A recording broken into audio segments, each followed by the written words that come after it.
शुरू कीजिए। गोदी मीडिया और हाफ गोदी मीडिया को समझने का एक तरीका बताना चाहता हूं। अरे रुकिए, लगता आपको असली खबर पता नहीं है। आपके एनडीटीवी को लेकर करोड़ों करोड़ रुपए की डील हो गई है। मैं रवीश कुमार, लाखों करोड़ों की सरकारी संपत्तियों को लेकर इतना बड़ा फैसला हो गया। अच्छा, आपको पता है कि एनडीटीवी और अडानी में एक डील हुई है। अब जरा आप आगे बोलिए। लेकिन आज के अखबारों ने उसे केवल पहली खबर की जगह लगाकर अपनी जिम्मेदारी से हाथ धोई और सवालों को छेड़ने की जरूरत नहीं समझी। ये क्या लगता है आपको असली डील पता नहीं है? अडानी ने आपके एनडीटीवी को खरीद लिया है।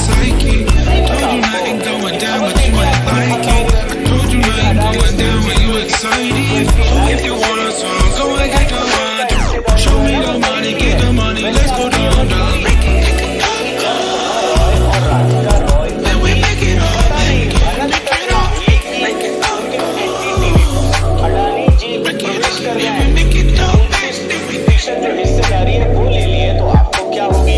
अब ब्याज फ्री लोन लेंगे तो चुकाना तो पड़ेगा ना उनको। लेकिन खैर आप छोड़िए, आप तो जी अपना बुलेटिन शुरू कीजिए। अब शुरू कर दीजिए। नमस्कार, मैं धीरज कुमार। ये क्या, आप अपना नाम ही भूल गए?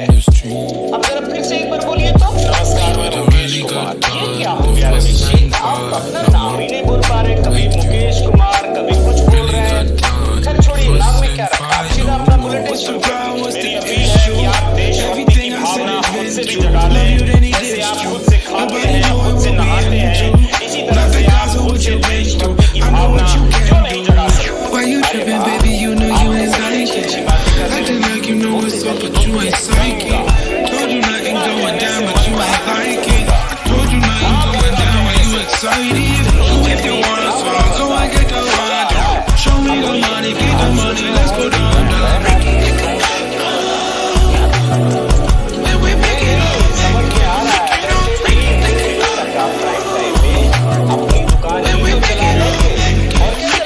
प्राइम टाइम में हमें भी सही गलत छोड़कर राजा और रानी की कहानी का वाचन करना चाहिए। अब ये तो फिर आप एजेंडा चलाने लगे। ना तो आप बुराई करते हैं, ना तारीफ करते हैं। ये क्या बात हुई? है ना कमाल? आपको जो कहना है रवीश बाबू, सीधे सीधे कह डालिए। घुमा फिरा के बात करने की जरूरत नहीं है, बोलिए ना। आपके पास अडानी का जहाज है, पैसा है, ताकत है, सब है, तो आप ही बनाएंगे ना बेवकूफ। अच्छा, तो आप ये कहना चाहते हैं, बोलिए। अडानी ने तो मुझे अपना हेलीकॉप्टर भी नहीं दिया है, देना चाहिए था। अब आपने अडानी को इतनी गालियां दी है तो जरा सोचिए आपको वो कैसे देंगे। लेकिन ऐसा नहीं है, देने वालों ने आपको क्या क्या दे दिया है। लेकिन सच सच बताना, अब आपका टीवी में कैसे चलेगा जिस तरीके से आप करते हैं? मैं अपील करता हूँ कि 2 महीने में कम से कम आप टीवी देखना छोड़ दीजिए। आप सही में ऐसा कह रहे हैं? यकीन नहीं हो रहा मुझे। ना मोबाइल में देखिए, ना दीवार पर चिपका के देखिए। मगर टीवी से इतनी नफरत क्यों है रवीश बाबू? जरा सच सच बताइए। हमारा टीवी बीमार हो गया है। पूरी दुनिया में टीवी को टीबी हो गया है। फिर टीवी का क्या करूंगा रवीश जी, ये भी बता दीजिए। उठा के फेंक दीजिए टीवी को घर से बाहर। मतलब अगर अडानी ने चैनल में पैसे लगा दिए तो आप टीवी फेंक देंगे? अब जरा सोचिए, जिस मंडी से आप दाल चावल खरीदते हैं, अगर उस मंडी में अडानी ने पैसे लगा दिए तो आपके चावल दाल खाना भी छोड़ देंगे। ये तो कोई बात ही नहीं है। इसका मतलब है रवीश बाबू, आपको लेकर जो लोग कह रहे हैं कि आप YouTube चैनल खोलने वाले हैं, वो सही बात है। लेकिन आप ये बताइए कि आप न्यूज पढ़ेंगे कैसे? यहाँ खड़ा होकर न्यूज पढ़ देंगे सड़क पे। सड़क पे खड़े खड़े? अरे आपको पता नहीं, मोदी जी ने ओडीएफ फ्री घोषित कर दिया पूरे देश को। लेकिन एक बात बताइए, मजाक मैं छोड़ देता हूँ, अगर आप स्टूडियो में नहीं करेंगे, सड़क पे करेंगे तो वो वाली बात तो होगी नहीं जैसा आप करते हैं। मैंने कहा कहीं संविधान में लिखा है कि पत्रकार न्यूज पढ़ेगा तो स्टूडियो में ही पढ़ेगा? कहीं पढ़ देगा, पार्क में पढ़ देगा, गाड़ी में पढ़ देगा। मगर वो फील आएगा रवीश जी, जैसा आप नौटंकी क्रिएट करने के लिए करते हैं। सच सच बताइए। नहीं होगा तो बाथरूम बंद करके जैसे गाते हैं वैसे न्यूज पढ़ देंगे। अगर बाथरूम में आप करेंगे एंकरिंग तो आपकी कमाई कैसे होगी? कैसे आप इतना पैसा कमा पाएंगे कि आप मोदी जी के खिलाफ प्रधानमंत्री हैं, जहर उगल सके? मेरी इस बात को आप YouTube में कम से कम 4 बार सुनिए। 4 बार देखने का मतलब है कि आपकी जो कमाई होगी वो 4 गुना हो जाएगी। मतलब रवीश बाबू आप अभी से अपना YouTube चैनल बेचने में लग गए। भारत में खबरों की कमी नहीं है, लेकिन खबरों को बताने वाले कम हो गए हैं। ऐसा नहीं है, देखिए जो ये पुनीत प्रसून वाजपेयी हैं, अजीत अंजुम है, अभिसार शर्मा है, ये भी बड़े एंकर थे, ये भी यूट्यूबर बन गए हैं। अब लेकिन इस भीड़ में आप कैसे अलग हैं? देखो जी, खबरें करते हैं मगर कोई पढ़ता नहीं। साथियों नमस्कार, मैं हरिश्चंद्र बंडवाल। आपको ऐसा लग रहा होगा कि फिल्म का ट्रेलर कुछ ज्यादा ही लंबा था और फिल्म छोटी है, तो आप सही समझ रहे हैं। रवीश कुमार का भी स्टाइल ऐसा ही है, जिसमें खबर कम दिखाते हैं और खबर के नाम पर अपना एजेंडा वो खूब फैलाते हैं, रायता फैलाते हैं। तो भैया अपने में भी ट्रेलर तो ज्यादा ही होगा ना। लेकिन अब स्थितियां एकदम बदल गई है। अब रवीश कुमार अडानी के गोद में बैठने वाले हैं, क्योंकि एनडीटीवी में अडानी की एंट्री हो गई है। अब ये एंट्री कैसे हुई ये जानना बहुत जरूरी है। मैं बहुत ही संक्षिप्त में और उसके बाद पूरी खबर आपको बताता हूँ। पहले ये समझिए कि एनडीटीवी में अडानी की एंट्री कैसे हुई। दरअसल एनडीटीवी के मालिक है प्रणव राय और उनकी पत्नी राधिका रॉय। दोनों की जो हिस्सेदारी है ना वो 60% से भी अधिक है। ये तो आप सब जगह जानते हैं, देखा भी होगा आपने। इन्होंने पति पत्नी ने 2008-9 में एक कर्ज लिया था। आप जानते हैं कि एनडीटीवी की स्थिति काफी खराब हो गई थी, पैसे की किल्लत हो गई थी, तो उन्होंने एक कंपनी बनाई। इसमें 3 तरह की हिस्सेदारी, एक राधिका रॉय की, प्रणव राय की, और दोनों ने मिलकर एक कंपनी बनाई जिसका नाम है RRPR। RR मतलब राधिका रॉय और PR मतलब प्रणव राय। अब इस कंपनी ने 2008-9 में कर्ज लिया, और कर्ज किस कंपनी से लिया ये भी जान लीजिए। VCPL नाम की कंपनी से लिया। VCPL नाम की ये कंपनी अंबानी परिवार से जुड़ी हुई थी। इस कर्ज के बदले में VCPL को 29.18% रहन में दिए गए थे, मतलब जिसको बोलते हैं गिरवी में।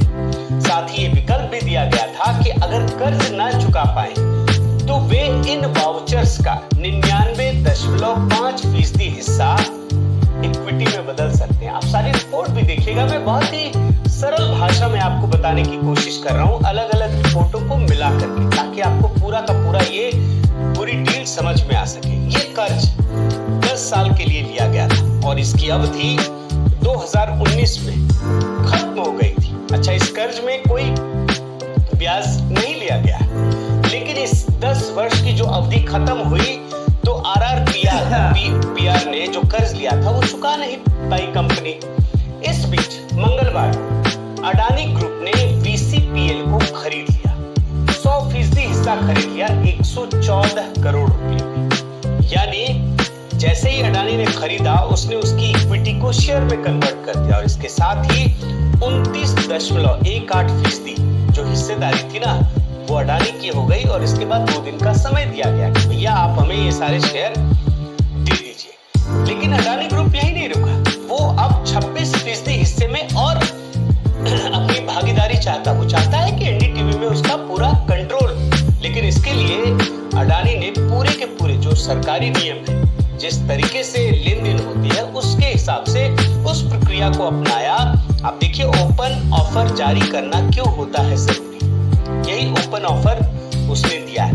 हालांकि जैसे ही अधिग्रहण हुआ इसको लेकर के एनडीटीवी ने कहा है, जो इनके मालिक है, कि उसे डील के बारे में कुछ नहीं बताया गया है। इसका मतलब है कि इसमें अभी कुछ ना कुछ रस्साकसी बची हुई है। अब इसमें जो संशय पैदा हो रहा है वो मैं आपको समझाने की कोशिश करता हूँ। इस डील के बाद जो अडानी है उनका सिर्फ अभी के हिसाब से 29.18% ही कंट्रोल हुआ, जबकि प्रणव राय का 15.94%, राधिका रॉय का 16.32% हिस्सा है। यानी दोनों को मिलाकर 32.26% हिस्सा हुआ, जबकि अडानी का हिस्सा तो 29.18% है। इसका मतलब ये है कि अभी के हिसाब से अगर ये मान भी लिया जाए कि अडानी ने ले लिया है, तो जो रॉय दंपति है उनकी हिस्सेदारी तो ज्यादा है। अब ये दोनों बढ़ाना अगर चाहे, बाय द वे मान लीजिए, तो दोनों को शेयर खरीदने पड़ेंगे। अडानी ने तो बकायदा ऐलान कर दिया है अब इसमें एक पेच आपको समझाता हूँ। एनडीटीवी का एक महत्वपूर्ण शेयर एक और कंपनी है एलटीएस इन्वेस्टमेंट फंड, जिसके पास 9.75% हिस्सा यानी 10% हिस्सा।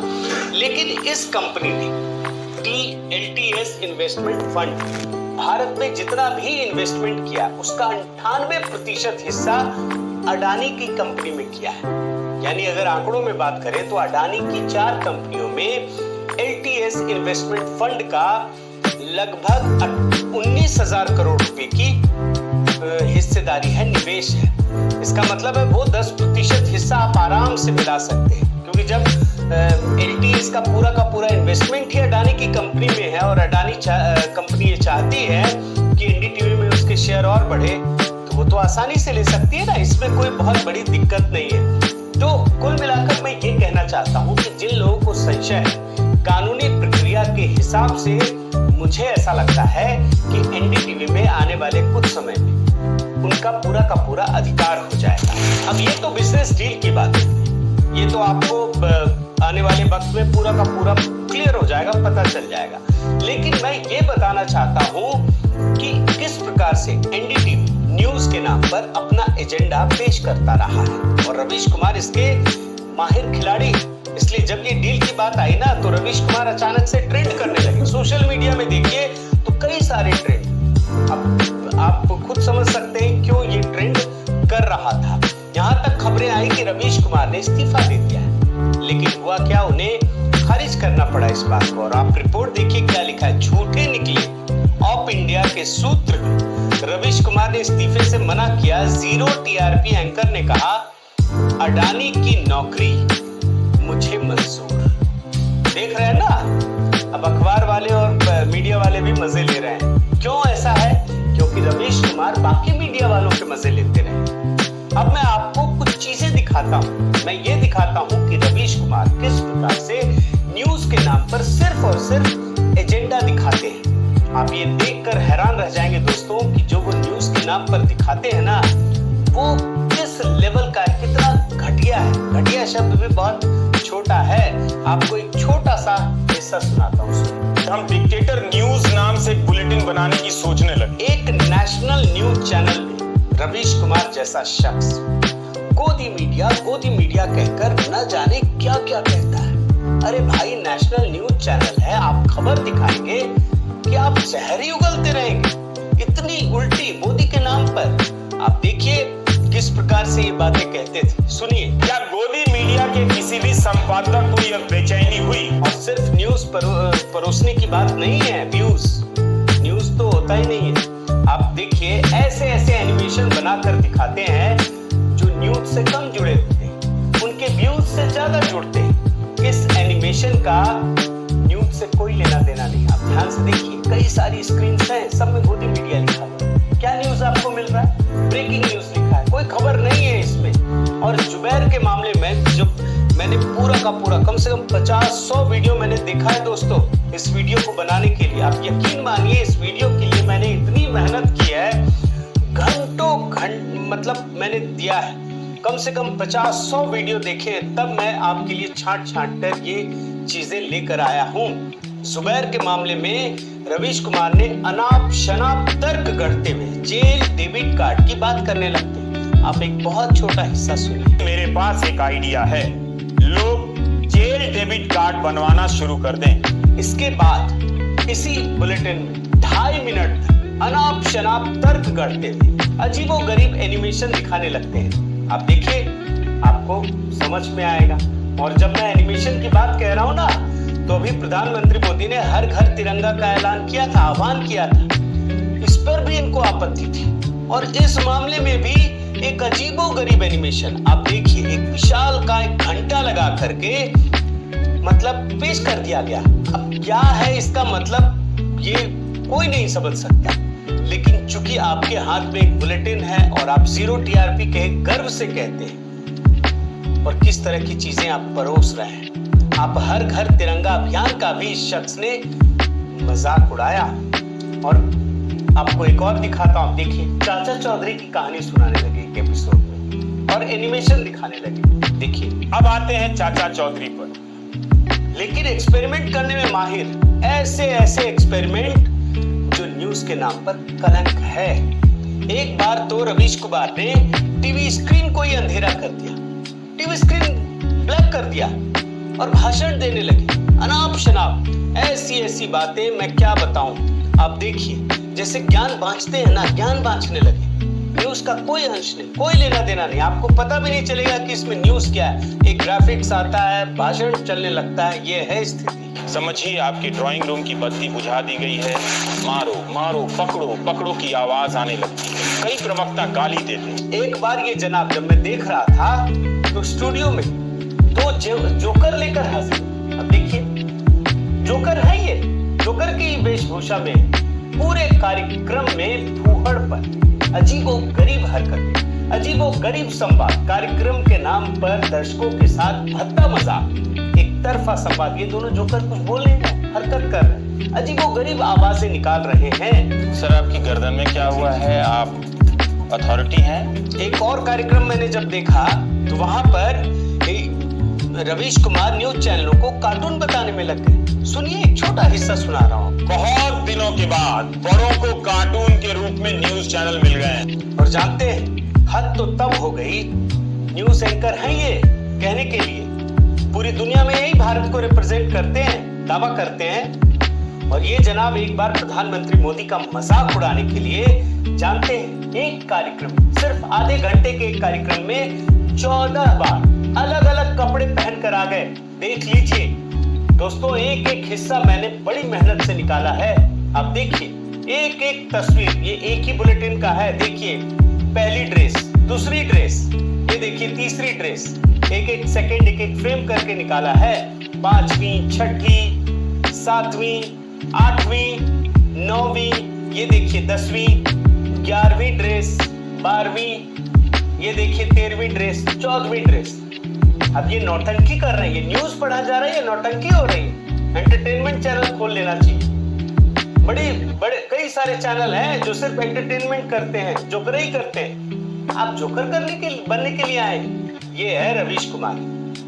ये कौन सा न्यूज चैनल है? इस पर तो सरकार को भी कार्रवाई करनी चाहिए थी। लेकिन रवीश कुमार न्यूज के नाम पर इस चैनल में, एक नेशनल न्यूज चैनल में क्या कर रहे थे, वो मैं आपको दिखा रहा हूं दोस्तों।